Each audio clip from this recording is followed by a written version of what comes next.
नमस्कार मित्रांनो, स्वागत आहे तुम्हा सर्वांचंच आपल्या आजच्या या व्हिडिओमध्ये. मित्रांनो, आजचा हा व्हिडिओ खूपच जास्त इंटरेस्टिंग आणि रंजक असणार आहे. कारण आजच्या या व्हिडिओमध्ये आपण जाणून घेणार आहोत लग्नानंतर होईलच प्रेम या मालिकेच्या आजच्या भागाचे लेटेस्ट आणि इंटरेस्टिंग अपडेट. त्यामुळे पटापट व्हिडिओला लाईक करा, चॅनलला सबस्क्राईब करा आणि बेल आयकॉन आठवणीने प्रेस करा. आता पूजेसाठी घरी बायकासुद्धा आलेले असतात, धर्माधिकारी गुरुजी असतात, पण काव्याचं मंगळसूत्र सापडत नसतं आणि त्यामुळे गुरुजी आता आपण पूजा करू शकत नाही असं म्हणतात. तर त्याचवेळी वसुहत्या हे सगळं काव्याने मुद्दाम केलं असा आरोप तिच्यावरती करत असते. पण पार्थ उत्तम नवऱ्याप्रमाणे स्वतःचं कर्तव्य बजावत काव्याची बाजू सावरून घेत म्हणतो, नाही, काव्य असं मुद्दामून करणार नाही, मला तिच्यावरती पूर्ण विश्वास आहे, मी तिचं मंगळसूत्र शोधून आणतो. पण आता मित्रांनो, पार्थला नेमकं मंगळसूत्र सापडतं की नाही हे जाणून घेण्यासाठी तर आपल्याला आजचा एपिसोडच पूर्ण पाहावा लागेल. आता एवढं सगळं झाल्यानंतर सुद्धा मंगळसूत्र सापडतं की नाही हा तर प्रश्न उरतोच. मग शेवटी पार्थ हा धर्माधिकारी गुरुजींना म्हणतो की तुम्ही मला फक्त थोडा वेळ द्या, मी जाऊन लगेच ज्वेलर्सकडून काव्याकरता नवीन मंगळसूत्र घेऊन येतो. आता या गोष्टीवरती धर्माधिकारी गुरुजी पार्थवरती चिडतात. आता ते पार्थला काय बोलणार हे तर आपण पुढेच पाहतो. तर दुसरीकडे वसुहत्या ही मुद्दामून काव्याला तुला या बंधनातून मोकळं व्हायचं आहे काव्या, तुझ्या मनात जे काही आहे ते सगळ्यांना सांगून टाक असं म्हणत असते. आणि त्यानंतर काव्या सगळ्यांसमोर असं काही सांगते की ज्यानंतर आता सगळ्यांच्या पायाखालची जमीनच सरकलेली असते आणि सगळेजण काव्याकडे बघतच राहिलेले असतात. चला तर मग मित्रांनो, सुरुवात करूया आपल्या आजच्या या व्हिडिओला, म्हणजेच लग्नानंतर होईलच प्रेम या मालिकेच्या आजच्या लेटेस्ट आणि इंटरेस्टिंग एपिसोडला. तर आजच्या भागामध्ये आपण असं पाहतो की इकडे आता काव्याचं मंगळसूत्र भेटत नसतं, याचं वसुहत्या भांडवल करत असते. ती म्हणत असते, असं कसं मंगळसूत्र हरवलं म्हणजे काय? बघतेस ना मालिनी, तुझी सून. गुरुजी, आता तुम्हीच सांगा काय करायचं ते. त्याबरोबर लगेचच गुरुजी हे म्हणायला लागतात की जर मंगळसूत्र नसेल तर ही पूजा होऊ शकत नाही, मी पूजा सांगणार नाही. त्याबरोबर लगेचच आता मुद्दामून वसुहत्या म्हणायला लागते की हे सगळं हिनेच मुद्दामून केलं असेल, तसंही हिला हे लग्न नकोच आहे म्हणून हिनेच कुठेतरी ठेवलं असेल मंगळसूत्र लपवून. त्याबरोबर बायकासुद्धा आता वसुहत्याचं ऐकून काव्याला नावं ठेवायला लागतात की आजकालच्या मुली ह्या अशाच असतात, मुलींना मंगळसूत्राचं महत्त्वच नसतं. त्याबरोबर लगेचच गुरुजी हे म्हणायला लागतात की जोपर्यंत मंगळसूत्र मिळणार नाही तोवर पूजा करता येणार नाही, मी पूजेला बसणारच नाही. त्याबरोबर लगेचच आता मंजूचा नवरा म्हणायला लागतो की मी काय म्हणतो, म्हणजे मंगळसूत्र घरातच गहाळ झालं आहे, म्हणजे ते नेमकं कुठे ना कुठेतरी घरातच असेल. आपण इथं बसून वेळ वाया घालवण्यापेक्षा कुठेतरी जाऊन शोधायला सुरुवात करूया, सापडेल आपल्याला मंगळसूत्र, चला चला. आणि मग तो लगेचच पुढे जात असतो. त्याबरोबर एक बाई म्हणते, अहो थांबा भाऊजी, कशाला उगाच शोधायला जाताय? जर मंगळसूत्र लपवून ठेवलं असेल जबरदस्ती तर ते कसं सापडेल बरं? त्याबरोबर लगेचच आता मुद्दामून वसुहत्या म्हणायला लागते की काव्याने हे सगळं मुद्दाम केलं असेल, तिला नकोच होतं ते मंगळसूत्र. तसंही जे लग्नच नको आहे त्या मंगळसूत्राचं महत्त्व तरी या मुलीला काय असणार? त्यावर मात्र आता काव्याला आणखीन राग येतो आणि ती म्हणायला लागते की हो, ठेवलं मी माझं मंगळसूत्र लपवून, नव्हतं घालायचं मला, बोला काय बोलताय, तुमचं काय म्हणणं आहे? त्यावर लगेच आता बायका म्हणायला लागतात की बघा बघा कशी बोलते ते, खरंच हिनेच केलं असेल हे सगळं, मुद्दामूनच केलं आहे हे सगळं हिने. त्याबरोबर आता लगेचच वसुहत्या म्हणायला लागते की हो ना, तसंही तुला लग्न मान्य नव्हतं, पण अगं तुझ्यामुळे तू त्या पवित्र मंगळसूत्राचा का अपमान केला? मंगळसूत्र हा दागिना खूप पवित्र आणि मौल्यवान असतो. त्याबरोबर लगेचच आता बाबा म्हणायला लागतात की ताई, हे सगळं बोलण्याची ही वेळ आहे का या बायकांसमोर आणि धर्माधिकारी गुरुजींसमोर तू हे सगळं का बोलतेस? त्यावर लगेच आता वसुहत्या म्हणायला लागते, तुला फक्त मी बोललेलं दिसतं, पण तुझ्या सुनेचं वागणं तुला दिसत नाही का? त्याबरोबर पार्थ म्हणायला लागतो, गुरुजी मंगळसूत्र घरातच कुठेतरी हरवलं आहे, मी फक्त जाऊन पटकन शोधून येतो, तुम्ही थांबा इथेच. आणि मग आता पार्थ हा लगेचच वेळ वाया न घालवता काव्याचं मंगळसूत्र शोधण्यासाठी तिकडनं निघून गेलेला असतो. आता जसाच पार्थ मंगळसूत्र शोधण्यासाठी जातो तर काव्याला मात्र इकडे आश्चर्य वाटत असतं की पार्थ हा तिची एवढी बाजू का सांभाळून घेतोय. तर दुसरीकडे आता फायनली आईला डिस्चार्ज हा मिळालेला असतो आणि आता शारदा आणि आरोही दोघीजणी गाडीतून घरी चाललेले असतात. तर शारदा विचारत असते, बाबा कुठे आहेत ग? त्यावरती सांगत असते, बाबा येत आहेत आई मागून डिस्चार्जच्या सगळ्या फॉर्मॅलिटीज कंप्लीट करून. पण तुला खरं सांगू, तुला डिस्चार्ज मिळाला आहे हे बघून ना मला खूप खूप आनंद झाला आहे. अगं तुला बरं नव्हतं त्यामुळे बाबा तिकडे हॉस्पिटलमध्ये, माझ्या एक्झाम्स होत्या म्हणून मला तिकडे येता आलं नाही. घरी बसून अभ्यास करावा लागत होता. आणि नंदिनीताई आणि काव्यताईचं सुद्धा लग्न झालं आहे त्यामुळे त्यासुद्धा त्यांच्या घरी. माझ्याबरोबर यावेळेस कोणीच नव्हतं. पण आता तुला डिस्चार्ज मिळाला आहे, खरंच बरं वाटतं आहे. आणि तुला माहिती आहे नंदिनीताई रोज माझ्यासाठी काही ना काहीतरी मागवत असायची, ऑर्डर करायची ऑनलाईन. त्याबरोबर लगेच आई म्हणते, आहेच माझी नंदिनी गुणाची. बरं जरा नंदिनीला फोन कर ना. खरं तर मला नंदिनी आणि काव्या दोघींबरोबर सुद्धा थोडं बोलायचंच होतं. त्याबरोबर लगेच आता आरोही म्हणते, ठीक आहे लावते. आणि मग लगेच ती नंदिनीच्या फोनवरती कॉल करते. पण आता नंदिनीचा फोन हा नंदिनी उचलत नसते, कारण घरात हे एवढं सगळं सुरू असतं.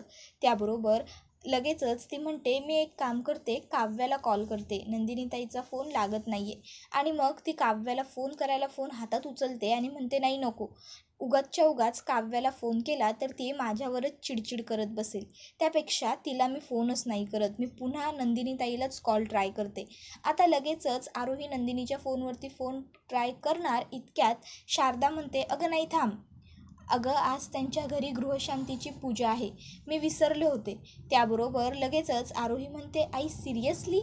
म्हणजे जी लग्न त्यांनी जबरदस्तीने लावून दिली आहेत ती ग्रहशांती वगैरे करून टिकतील असं वाटतंय तुला? त्याबरोबर मात्र शारदा आरोहीवरती थोडी चिडत म्हणते, आरोही गप्प बस, उगाचच्या उगाच शुभ कार्यामध्ये असं काही अभद्र बोलू नकोस. त्यावर आरोही म्हणते, बरं सॉरी, माझं चुकलं, पण उगाच आता तू चिडू नकोस हां. त्याबरोबर लगेचच शारदा म्हणते, त्यानंतर आता आई ही देवीकडे प्रार्थना करत असते की काव्या आणि नंदिनीच्या घरी सर्व काही व्यवस्थित आणि सुरळीत पार पडू देत. चांगलं कार्य आहे त्याच्यात काही विघ्न नको यायला, सगळं अगदी आनंदाने पार पडू देत. पण आता बिचाऱ्या आईला काय माहीत की ती जी पूजा शांतपणे आणि सुखाने पार पडू देत अशी देवाकडे प्रार्थना करते, त्याच पूजेमध्ये विघ्न आणण्यासाठी वसुहत्या आणि रम्याने केवढा मोठा डाव रचला आहे आणि त्यामुळे पूजेमध्ये विघ्न आलं आहे सुद्धा. तर आता दुसरीकडे पार्था म्हणत असतो, मी सगळीकडे मंगळसूत्र शोधून झालं पण कुठेच सापडलं नाही मला मंगळसूत्र. आता हे ऐकून मात्र पुन्हा एकदा सगळ्यांना निराशा वाटते. त्यावर मालिनी म्हणत असते, पार्थ अरे तू सगळीकडे चेक केलंस पण बाथरूममध्ये? काव्या हे बघ, कधी कधी आपल्याला वाटतं की आपण मंगळसूत्र बाहेरच कुठेतरी ठेवलं असेल वगैरे, पण तू आंघोळीला जाताना मंगळसूत्र काढलं होतंस, त्यामुळे बाथरूममध्ये मंगळसूत्र ठेवण्याची काही शक्यता नीट आठव बाळा. त्याबरोबर पार्थ हा आईला सांगत असतो, नाही आई, मी बाथरूममध्ये वगैरे सगळीकडे शोधून आलो पण मंगळसूत्र खरंच कुठेच नाही आहे गं. आता हे ऐकून वसुहत्या मुद्दामून विचारते, डस्टबिनमध्ये चेक केलंस का पार्थ? आता डस्टबिनमध्ये चेक केलंस का पार्थ असं वसुहत्याने म्हटल्याबरोबर सगळ्यांनाच राग येतो. तर पार्थ हा वसुहत्याला जोरातच विचारतो, आत्या डस्टबिनमध्ये कसं असेल मंगळसूत्र? त्याबरोबर वसुहत्या म्हणते, अरे डस्टबिनमध्ये म्हणजे मला तसं नव्हतं म्हणायचं, तिथे आसपास कुठेतरी पडलं वगैरे असेल म्हणून म्हटलं. त्यावर लगेचच मालिनी म्हणत असते, आठव ना बाळा काव्या, थोडा जोर दे स्वतःच्या मेंदूवरती, आठव. त्याबरोबर वसुहत्या म्हणायला लागते, काव्या बाळा आठव ना, कुठे ठेवलं होतंस तू तुझं मंगळसूत्र? आठवतं आहे का तुला? शेवटचं कुठे ठेवलं होतंस? त्यावर काव्या म्हणत असते, मी कुठे ठेवलं होतं ते माझं सांगून झालं आहे. आता जर तुम्हाला विश्वास ठेवायचा असेल तर ठेवा, नाहीतर नका ठेवू, माझं सांगून झालं आहे पूर्ण.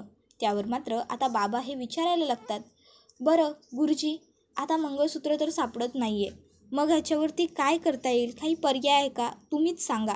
त्यावर गुरुजी म्हणतात, वाह, आता हेही तुम्ही मलाच विचारा. अरे देवाला सोने चांदी हिरे माणिक मोती ह्या कसल्याचीही अपेक्षा नसते रे. त्याला फक्त केळीच्या पानावर करून शिऱ्याचा प्रसाद जरी ठेवला ना तरीसुद्धा मान्य होतो. इथे तर सगळं आहे, फक्त श्रद्धेचा अभाव आहे असं ते काव्याकडे बघून बोलतात. त्यानंतर आता धर्माधिकारी गुरुजी म्हणतात, मंगळसूत्र नाही सापडत आहे ना सुनेचं, मग ठीक आहे, मी आजची पूजा या घरात सांगू शकत नाही. आणि ते तिकडनं जात असतात. मग काव्या त्यांना थांबवत म्हणते, गुरुजी प्लीज थांबा. हे बघा, तुमचा अपमान व्हावा किंवा ह्या एवढ्या चांगल्या कार्यामध्ये विघ्न यावं अशी माझी कोणतीही इच्छा नव्हती. मी खरंच सांगते, मंगळसूत्र मी मुद्दामून लपवून ठेवलं नाही. ते खरंच गहाळ झालं आहे, खरंच मला सापडत नाही आहे. जर मी मंगळसूत्र न घालता पूजेला बसू शकत नसेन तर माझी काहीच हरकत नाही. मी पूजा पूर्ण होईपर्यंत माझ्या खोलीमध्ये बसून राहीन. पण तुम्ही पूजा सोडून असं जाऊ नका. पूजेसारखं कार्य तुम्ही पूर्ण करा. मी नाही थांबणार इथे पूजा होईपर्यंत. सुरुवात करा तुम्ही पूजेला. आता मात्र इथे काव्याकडे सगळेजण बघतच राहतात, कारण पहिल्यांदा काव्य एवढं समजूतदारीने बोललेली असते. त्याबरोबर आता दुसरीकडे मालिनी ही काव्याला म्हणायला लागते, अगं काव्या, काय बोलतेस तू हे? त्यावर मात्र आता लगेचच मालिनीच्या ह्या वाक्यावर वसुहत्या म्हणायला लागते, अगं काय म्हणते नाही, आज पहिल्यांदा बरोबर बोलतेय ती, अगदी बरोबर बोललीस काव्या. त्यानंतर लगेचच पुढे ती म्हणायला लागते, जर हिच्याऐवजी नंदिनीचं मंगळसूत्र हरवलं असतं तर आत्तापर्यंत रडून रडून बिचारीचा जीव जात आला असता, 100 वेळा माफी मागून झाली असती. पण ह्या काव्याला बघा काही फरक पडतोय का? काव्या, हे बघ, तुला तुझा जो मुद्दा आमच्यापर्यंत पोहोचवायचा होता तो पोहोचलाय, पण त्यासाठी तुला मंगळसूत्र लपवायची काहीच गरज नव्हती. आता फक्त तू तेच स्वतःच्या तोंडाने सांग तुला हे लग्न कबूल नाहीये म्हणून. सांग ना काव्या, बोल. आता मात्र लगेचच मालिनी वसुहत्याला म्हणायला लागते, बाद झालं ताई, अहो काय करताय तुम्ही? काव्या जे बोलतच नाही आहे तिला त्या निर्णयापर्यंत तुम्ही स्वतःहून जबरदस्तीने ढकलताय का? मुद्दाम करताय तुम्ही हे सगळं? बाद झालं, प्लीज. त्याबरोबर पार्थसुद्धा आता म्हणायला लागतो, 1 मिनटं, मला काव्यावरती पूर्ण विश्वास आहे. ते असं मुद्दामून अजिबात करणार नाही. गुरुजी, तुम्ही मला थोडा वेळ द्या, मी थोड्या वेळात जाऊन ज्वेलर्सकडून काव्यासाठी नवीन मंगळसूत्र घेऊन येतो. त्यावर मात्र आता गुरुजी पार्थवरती भरपूरच चिडतात आणि ते पार्थला म्हणतात, अरे मंगळसूत्र म्हणजे काय तुला साधासुद्धा दागिना वाटतो? मंगळसूत्र हे पवित्र असतं. अरे त्याच्यावरती झालेले लग्नातले लग्नविधी, लग्नसंस्कार, त्याचं काही महत्त्व असतं की नाही? त्याबरोबर मात्र आता वसुहत्या म्हणायला लागते की मुद्दामच ह्या काव्याने हे सगळं केलं असेल. हिच्याऐवजी दुसरी कुठली मुलगी असती तर असं झालंच नसतं. त्याबरोबर लगेचच रम्या म्हणायला लागते, आई अगं बस कर ना, आता किती बोलशील तू? उगाचच्या उगाच का तू विषयाला वेगळं वळण लावतेस आणि विषय वाढवतेस? त्याबरोबर लगेचच आता नंदिनीसुद्धा बोलायला लागते, बाद झालं वसुहत्या. हे बघा, काव्या अशी मुलगी नाही आहे की उगाचच्या उगाच ती स्वतःच्या दुःखाचं भांडवल हे बाहेरच्या आलेल्या लोकांसमोर करेल किंवा धर्माधिकारी गुरुजींसमोर ती स्वतःची व्यथा मांडेल किंवा घरातल्यांचे वाभाडेसुद्धा निघतील असं काहीतरी वागेल. जर तिला हे लग्न मान्यच नसतं ना तर स्वतःचं सुख लाताडून तिने पार्थबरोबर लग्न करायला होकार दिलाच नसता. त्याबरोबर वसुहत्या म्हणते, काव्या, तू या सगळ्यांकडे लक्ष देऊ नकोस. हे बघ, तुझ्या मनात जे काही आहे ते सगळ्यांना सांगून टाक. बोल काव्या, बोल की तुला हे लग्न मान्य नाही आहे. अगं सांग सगळ्यांना की तुझ्यावरती जबरदस्तीने हे लग्न लादलं जातं आहे. हे बघ काव्या, जर आज तू बोललीस ना तर आणि तरच फक्त तुझी या सगळ्यातून सुटका होऊ शकते, नाहीतर आयुष्यभर नको असलेल्या या लग्नात तू अडकून पडशील. जर तू आज बोललीस तर आणि तरच फक्त तुला तुझ्या आवडीच्या मुलाशी लग्न करता येईल आणि पार्थला त्याच्यावर प्रेम करणाऱ्या मुलीशी लग्न करता येईल. तर नंदिनी म्हणत असते की माझी बहीण मुद्दामून असं करणार नाही. त्याबरोबर लगेच मुद्दामून वसुहत्या रम्याला विचारते, रम्या, तू तुझं मंगळसूत्र असं काढून ठेवलं असतंस का कुठेही? त्यावर रम्या म्हणते, नाही, मी माझं मंगळसूत्र जीवापाड जपलं असतं. आता मात्र मालिनी म्हणते, बाद झालं वसुताई, अहो काय सुरू आहे तुमचं? जे तिला बोलायचंच नाही आहे ते तुम्ही सतत तिला बोलून भाग का पाडताय बोलायला? हे बघा प्लीज, आता तुम्ही जरा शांतच राहा. त्याबरोबर आता मात्र बाबासुद्धा म्हणायला लागतात, ताई काय सुरू आहे तुझं? बाहेरच्या आलेल्या बायकांसमोर आणि धर्माधिकारी गुरुजींसमोर तुझं काय सुरू आहे? का उगाचच्या उगाच नको ते विषय तू उगाळत बसली आहेस? त्याबरोबर आता बायकासुद्धा म्हणायला लागतात की ऐकून होतो हो आम्ही की तुमच्या थोरल्या सुनेला हे लग्न मान्य नाही म्हणून, पण आज दिसलंच अगदी स्पष्टपणे. पण त्यासाठी मंगळसूत्र कशाला गहाळ करायचं? काय गरज होती एवढं सगळं करण्याची? तर दुसरी बाई म्हणायला लागते की हो ना, ह्या अशा सुना घरात आल्या की नाही की घराचं कोर्ट होऊनच जातं. नाहीतर काय, आता बायका ह्या मुद्दाम काव्याला नावं ठेवत असतात, पण तरीसुद्धा काव्या काही बोलत नसते, ती गप्प उभी असते. वसुहत्या म्हणत असते, ओ गप्प बसा हो तुम्ही. काव्या, हे बघ बाळा, तू या सगळ्यांकडे लक्ष देऊ नकोस. तू तुझ्या मनातलं खरं सगळ्यांना बाहेर सांगून टाक. बोल काव्या. त्याबरोबर काव्याला तिचं आणि पार्थचं लग्न आठवायला लागतं. झालेल्या मंगलाष्टका, सप्तपदी, त्याचबरोबर तिने ओलांडलेलं स्थान सगळंच तिला आठवतं. त्यानंतर तिच्याकडे जीवा आला होता आणि जीवा तिला सांगत होता की काव्या, हे बघ, आपण बाहेर जाऊन ताबडतोब सगळ्यांना सांगून टाकूया की आपलं दोघांचं एकमेकांवरती जीवापाड प्रेम आहे आणि आपल्याला हे लग्न वगैरे काहीसुद्धा मान्य नाही आहे. काव्या, चल माझ्याबरोबर, ऐक माझं. पण त्यावेळेस काव्याने त्याच्याबरोबर जायला नकार दिला होता. आता मात्र काव्याचे डोळे बंद असतात. आता सगळ्यांनाच टेन्शन आलेलं असतं की काव्या काय बोलेल डोळे उघडून, आणि जर ती काही बोलली तर काय होईल. इतक्यात काव्या डोळे उघडते आणि जोरात बोलते, हो, व्हायचं आहे मला मोकळं. आता मात्र व्हायचं आहे मला मोकळं हा एक शब्द काव्या अगदी सहज पटकन बोलून जाते. पण तिच्या या एका शब्दामुळे घरातल्या प्रत्येक सदस्यालाच दुःख झालेलं असतं आणि सर्वात जास्त दुःख हे मालिनीला आणि विक्रमला झालेलं असतं आणि त्याच्याहूनही जास्त दुःख पार्थ आणि नंदिनीला झालेलं असतं. जो पार्थ जीवाच्या आकांताने नवरा म्हणून काव्याची बाजू सगळ्यांसमोर सांभाळून घेत असतो, त्याच पार्थला काव्याने एकटं पाडलेलं असतं, तोंडावर पाडलेलं असतं सगळ्यांच्या समोर. तर काव्या ही धर्माधिकारी गुरुजींना म्हणत असते की जे नातं मला नकोच होतं ते जबरदस्ती माझ्या आयुष्यात आलंय गुरुजी, मग सांगा ना मी ते कसं एक्सेप्ट करू. तर दुसरीकडे आता रम्या ही पाण्याचा तांब्या भरून घेण्यासाठी किचनमध्ये आलेली असते. नंदिनी तिचा हात पकडते आणि तिला विचारत असते, मला सांग रम्या, तूच लपवून ठेवलं होतंस ना काव्याचं मंगळसूत्र. त्यावर रम्या म्हणते, छे छे, काहीतरीच काय, मी का ठेवेन तिचं मंगळसूत्र, मला नाही माहीत. आणि मग आता ती तिकडनं जात असते. त्यावेळेस पुन्हा एकदा नंदिनी तिचा हात जोरात पकडते आणि आता मात्र रम्या घाबरलेली असते. तर नंदिनी ही रम्याला म्हणत असते, घाबरलीस?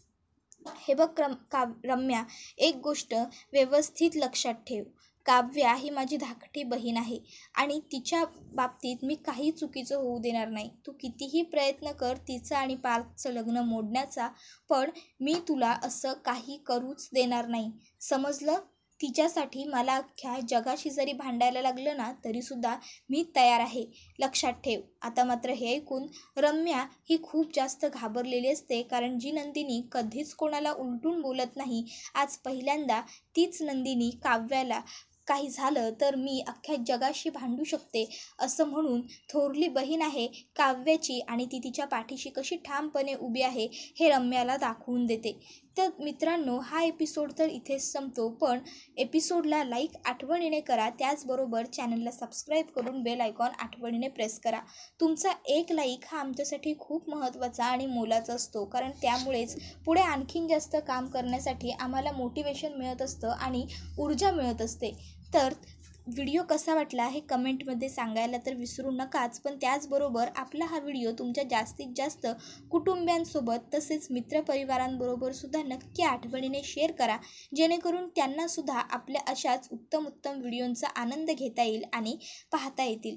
मित्रांनो, आजचा एपिसोड संपला तर इथेच, पण तुम्हाला काय वाटतं? काव्याचं मंगळसूत्र तिच्याकडून गहाळ झालं, किंबहुना ते गहाळ न होता रम्यानेच ते चोरलं, इथपर्यंत सगळं ठीक आहे. पण ज्या वेळेस वसवत्याने काव्याला भाग पाडला की सगळ्यांच्या समोर तुला या लग्नातून मोकळं व्हायचं आहे असं बोल, त्यावेळेस काव्याने जे जोरात बोलली की हो मोकळं व्हायचं आहे मला, ते तिचं चुकीचं होतं असं तुम्हाला नाही का वाटत? ज्या पार्थने काव्याची बाजू सांभाळून घेण्यासाठी चक्क सगळं स्वतःवरती घेतलं, तो धर्माधिकारी गुरुजी त्याला काय बोलतील याचाही त्याने विचार न करता मी काव्याला सांगितलं मंगळसूत्र घालून नकोस असं म्हणाला आणि त्याचबरोबर त्याने मी तिच्यासाठी नवीन मंगळसूत्र आणतो असाही ऑप्शन गुरुजींना दिला. आणि नंतर जेव्हा काव्याला सगळ्या बायका नावं ठेवायला लागल्या तेव्हा तो सगळ्यांच्या समोर म्हणाला की मी सांगितलं होतं काव्याला मंगळसूत्र नको घालू आणि माझा तिच्यावरती पूर्ण विश्वास आहे, ती मुद्दाम असं काहीही करणार नाही. एवढं सगळं ज्या पार्थने तिच्यासाठी केलं, तिने त्याच पार्थला शेवटी एकटं पाडलं. काव्याने हे जे काही केलं ते योग्य होतं का चुकीचं, तुम्हाला काय वाटतं ते कमेंट करून नक्कीच सांगा. पती पत्नीच्या मधले वाद हे खोलीच्या आतच बरे वाटतात, खोलीच्या बाहेर आले की ते बरे दिसत नाही आणि ते खोलीच्या बाहेर कधी येऊही नये, हे असं जे काही लोकांचं मत आहे ते तुम्हाला पटतं की नाही कमेंट करून नक्कीच सांगा. त्याचबरोबर आपल्या व्हिडिओला लाईक करा, चॅनलला सबस्क्राईब करा, बेल आयकॉन प्रेस करा आणि व्हिडिओ जास्तीत जास्त लोकांपर्यंत शेअर करा, जेणेकरून सगळ्यांना आपल्या व्हिडिओचा आनंद घेता येईल. तर आजचा व्हिडिओ इथेच संपतो. पुढचा एपिसोड येईपर्यंत टाटा, बाय बाय आणि धन्यवाद.